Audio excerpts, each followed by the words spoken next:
What's up YouTube? It's Matt with the Matt Out Here YouTube channel.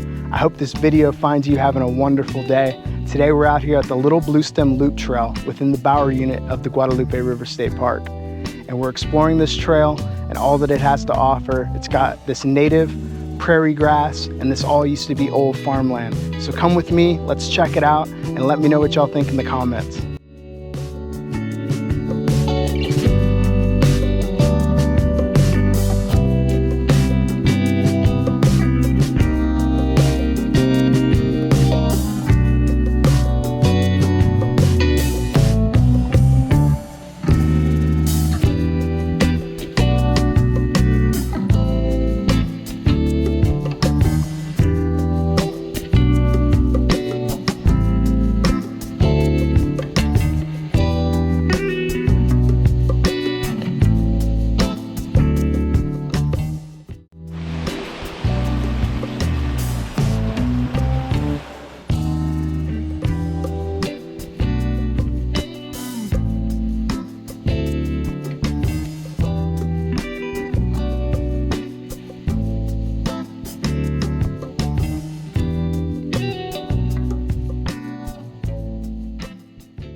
So this tall grass here is called Johnson grass, and at first glance it just looks like a weed, and honestly most people see it as one of the most invasive grasses in the United States, but its story is actually pretty interesting.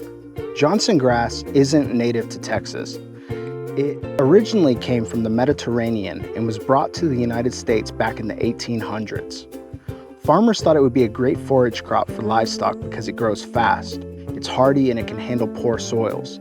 In fact, it was named after a farmer, Colonel William Johnson from Alabama, who planted a lot of it in the 1840s. The name stuck because the grass spread so quickly across the South, especially here in Texas. Now here's the twist. Ranchers liked it at first, but Johnson grass has a dangerous side. Under drought or frost stress, it can actually produce cyanide compounds in its leaves, which makes it poisonous to cattle. So the very grass people planted to feed their herds could turn deadly depending on the weather. And yet it's not all bad. Its deep roots help control erosion and can even break up hard, compacted soils. So it's kind of a double-edged sword. A useful forage crop in some situations, but also an aggressive invader that can take over pastures, roadsides, and riverbanks. Today, Johnson grass is everywhere in Texas. You'll see it growing along highways, out in ranch pastures, and right here along the trails. It's a reminder that sometimes the plants we introduce with good intentions can end up changing the land in ways we didn't expect. This is the monarch butterfly, probably the most famous butterfly in North America. You'll recognize them by those orange wings with the black veins and little white spots along the edges. What's really wild about the monarchs and their migration, every fall, millions of them leave Canada and the United States and fly all the way to the mountains of central Mexico. That's up to 3,000 miles, one of the longest migrations of any insect in the world. But here's the kicker. The butterflies that head south are not the same ones that return in the spring. It takes about 4 or 5 generations of monarchs to complete the full round trip. Each one lives only a few weeks, except for the super generation that makes the journey to Mexico and survives the winter. In Texas, monarchs are a big deal because we're right in the middle of their migration route. You'll often see them in the hill country in the spring and fall, especially around native flowers. Milkweed is especially important. It's the only plant the monarch caterpillars can eat. Without it, there are no monarchs. The monarch butterfly has been a symbol of transformation and resilience for a long time, but they're also under threat. Habitat loss, pesticides, and climate change have caused their numbers to drop. Seeing them out here on the trail is more than just spotting a butterfly, it's catching a glimpse of one of nature's most incredible journeys. So right now we're walking the river access trail, which will connect us to the Little Bluestem Loop. And there's also an option to split off and go to the Golden-cheeked Warbler Trail. But today we're going to be doing the Little Bluestem Loop.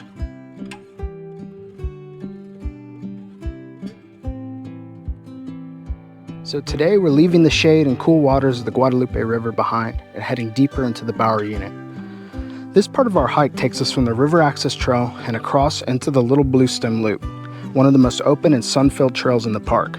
If you're hiking on a warm day, you'll really feel the difference as we move from the river's edge into the prairie. The Little Bluestem Loop is a short, easy 0.7-mile loop that circles a former agriculture field. Over time, nature has reclaimed it, and now it's covered in native prairie grasses, including the trail's namesake, Little Bluestem. These grasses were once a dominated part of the Texas hill country landscape before farming and ranching reduced their range.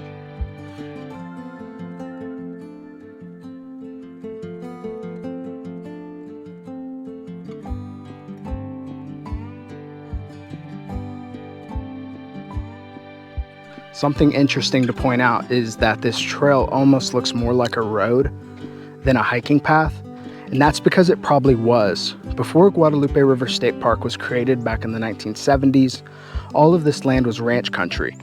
Families lived out here, raised cattle, and carved out roads like this to move herds, haul water, and get to their fields. If you look around, you can almost picture wagons and later early trucks rattling down the same path 100 years ago when the state bought the land to turn it into a park. They didn't clear everything right away. A lot of these old ranch roads were left behind and eventually became hiking trails. So today we're kind of walking the same routes that ranchers and their families used to walk every day. So this big fountain-looking plant here is called Texas sacahuista, or sometimes basket grass. At first glance, you might think it's just another type of grass, but it's actually a really tough desert survivor that's been a part of Texas history for a long time. The name sacahuista comes from Spanish meaning grass for making sacks, and that's exactly what it was used for. Native people and early settlers wove its strong fibrous leaves into baskets, mats, and rope. And if you run your fingers along the edge of the leaves, you'll feel the little saw-like teeth. They're tough, and that's what made it so useful. In the summer, it sends up a tall stalk, sometimes taller than me, covered in white, tiny flowers. Pollinators swarm to it, and it becomes this huge beacon of life in the middle of the dry summer. As you walk the Little Bluestem Loop, take a close look at the rocks along the trail. What looks like rough limestone is actually packed full of ancient fossils. And these little bumps and shapes are the remains of oysters, clams, and other marine life that lived here about 100 million years ago, during the Cretaceous period. And back then, the entire hill country was covered in a tropical sea, and everything was underwater. This fossil-rich limestone is what shaped the Guadalupe River landscape we see today. Every step along this trail is over an ancient seabed, a reminder that long before deer, bison, and people ever roamed this area, it was home to sharks, ammonites, and giant marine reptiles. It is hot out here, y'all. I think it's over 100 degrees right now, and I'm feeling it.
Look at this tree.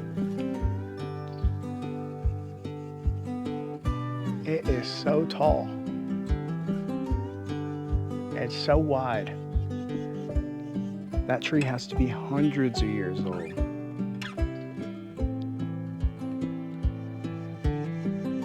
So this is just the introduction to the Golden-cheeked Warbler Trail. And once again, this park continues to amaze me because I've not seen landscape like this anywhere else in the park. Between all the limestone rock right here, these huge oak trees and the Spanish moss growing everywhere. This landscape is different than everywhere else I've seen in the park.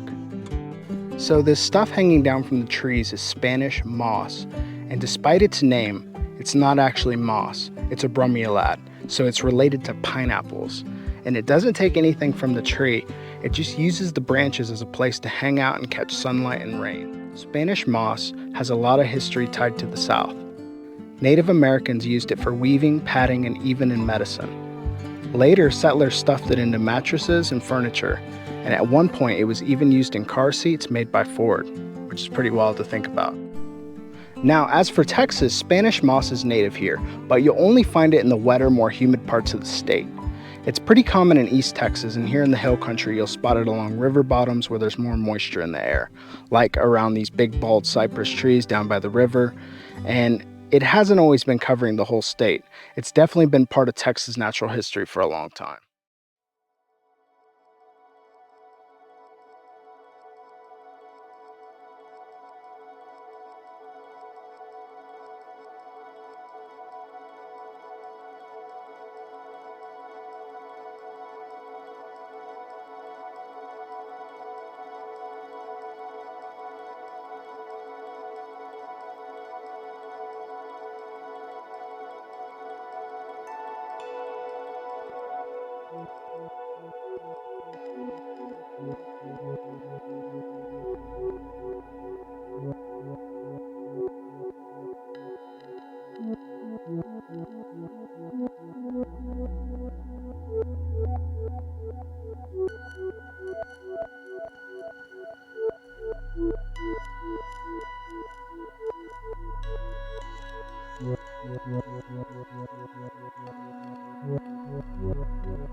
think I found a trail that's not on the map here to a section of the Guadalupe River that I've never been to. So this is super interesting to find. And I don't think many people would know about this. But it connects just off the Little Bluestem Loop. And I mean, it's clearly a trail here. You can hear the water just rushing.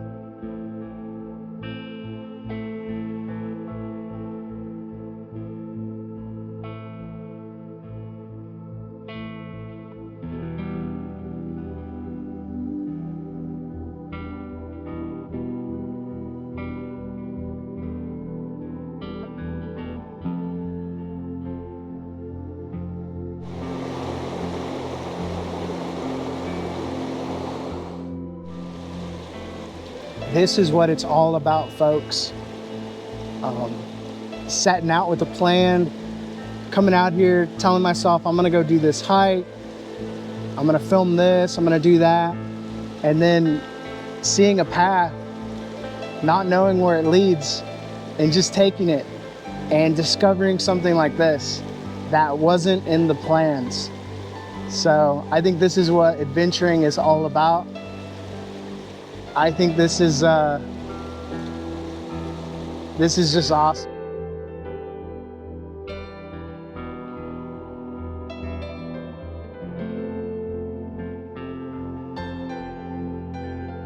Coming out here and discovering this on a whim, and that is truly what adventuring is. And you wouldn't know this would be here unless you come out here and find it, you know.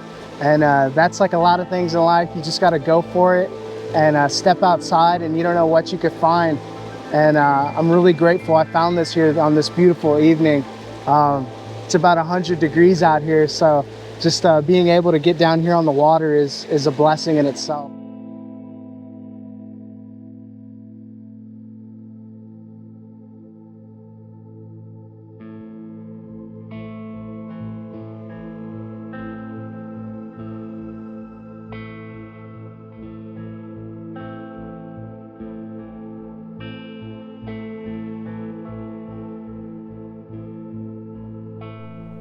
Check out the fruit on that prickly pear cactus. I think that one holds the record now for the prettiest prickly pear cactus I've seen in the park. When you look out across this prairie, it's easy to imagine another time when huge herds of American bison roamed here. They weren't just passing through. For thousands of years, bison shaped this land, grazing the native grasses like Little Bluestem and keeping the prairies open and healthy. Bison have been in Texas for at least 10,000 years, as far back as the end of the last ice age. Ancient bison were actually larger than the modern ones, with longer horns and heavier builds. Over time, they adapted to the drier climate of the Great Plains and the Texas Hill Country. This part of Texas was on the edge of their southern range, so the herds here tended to be smaller than the giant masses seen in the Great Plains. Still, early Spanish explorers and settlers recorded seeing hundreds at a time moving across open grasslands, drinking from the Guadalupe River and grazing on the same Little Bluestem we see today. By the mid to late 1800s, bison were gone from this region. Overhunting both for hides and to clear land for cattle ranching, combined with habitat loss and competition from livestock, drove them to near extinction in Texas. By 1878, the southern herds had collapsed and the hill country's bison were no more.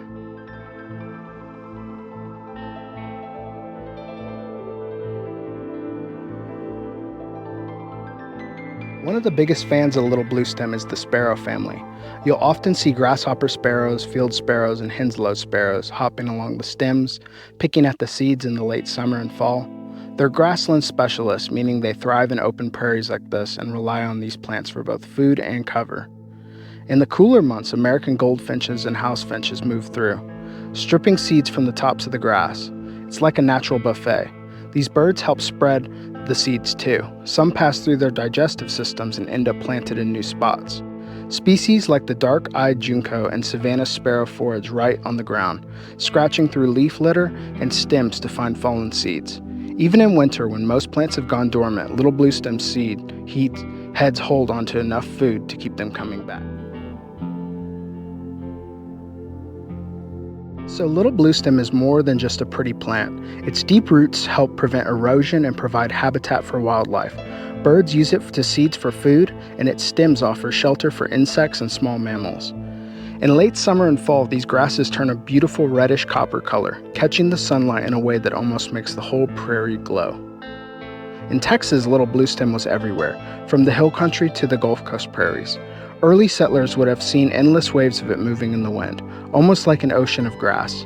For indigenous people, this wasn't just a backdrop. It was a vital part of the ecosystem that supported bison, pronghorn, and deer, which in turn supported the people who lived here. One of the coolest things about Little Bluestem is what you don't see. Its roots can grow more than 5 feet deep. That means it's incredibly drought resistant and helps lock soil in place, which is a big deal in the hot, dry Texas summers. The name Little Bluestem comes from the bluish tint of its young summer stems, but in fall it turns this gorgeous coppery red, almost glowing in the sun.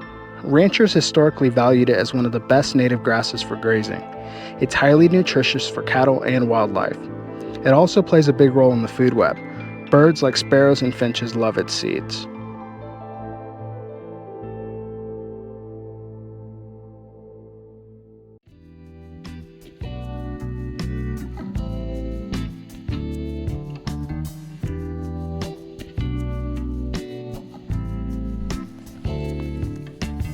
I've never been this close to an armadillo.